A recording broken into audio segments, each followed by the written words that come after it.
We'll give it a second or two to make sure there's no problems and no concerns. One thing I can't see is how many bars we have, but I'm sure we'll figure that out as we go around. Right, let's do a quick intro. Good morning, good afternoon, good evening. Welcome along to Crighton Pet Services live dog walk. Look out for the logo. Remember to hit that subscribe button if you so wish. I'm Stephen Crighton and you join us on Tuesday morning. What are we on, the 17th or something like that of December. We're in the final countdown towards the end of the year for the pack as a team. This is the last Tuesday walk that we have, and we have 8 dogs out with us. We've got the full pack out for a Tuesday. They're in great spirits. We're in a kind of muddy place. The weather is a bit grim. We've had a definite turn from what it's been like in Edinburgh the past couple of months. We've had very unseasonably mild and pleasant weather for this time of year right up until this week, and now we're getting battered with a bit of rain and wind. Just now we're on the, what do you call it, like the sheltered side of the hill. We've got a path way down below us down there, and the summit is way up there somewhere. So we're on this little goat trail that sort of traverses round the side of the hill, keeping out of the wind as much as we can. The dogs trying to stay in single file, enjoying every blade of grass they come across, and yeah, we're loving life. We're having a good day. It's one of these sessions where the owners are very glad I'm the one who's out walking the dog. Does that make sense? It's like, you know, I get a lot of envy from people saying, I'd love to do your job, but they only ever say that in the middle of summer or on a nice spring day or a nice autumn day.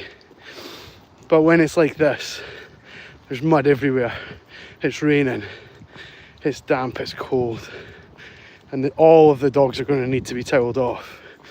We don't get quite as much enthusiasm for the position, to be fair, but I don't do it to try and make people jealous. I do it because I love it, and we show you guys our little passion.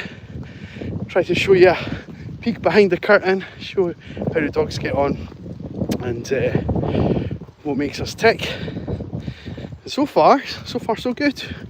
We're having quite a good day.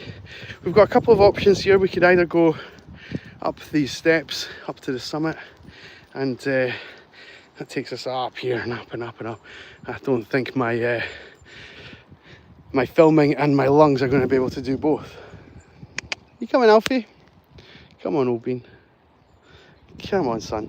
So we'll just wander around the slightly dirtier path, the more level path, and see where that takes us to.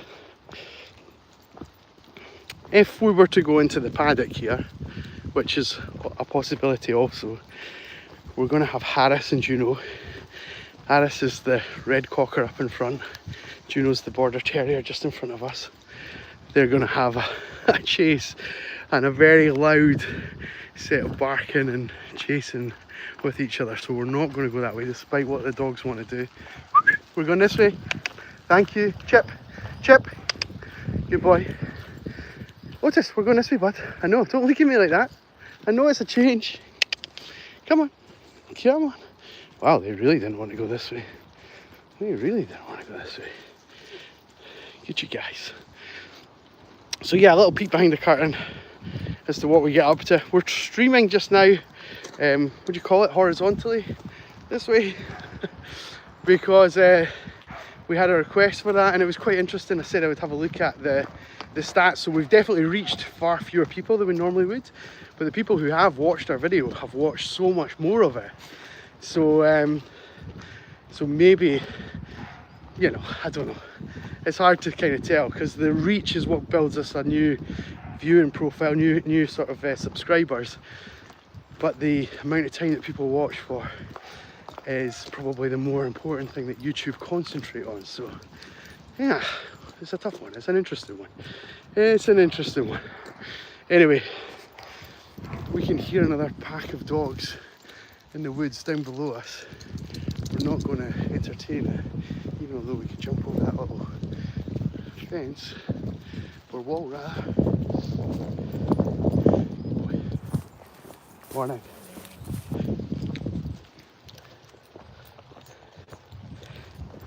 There we go.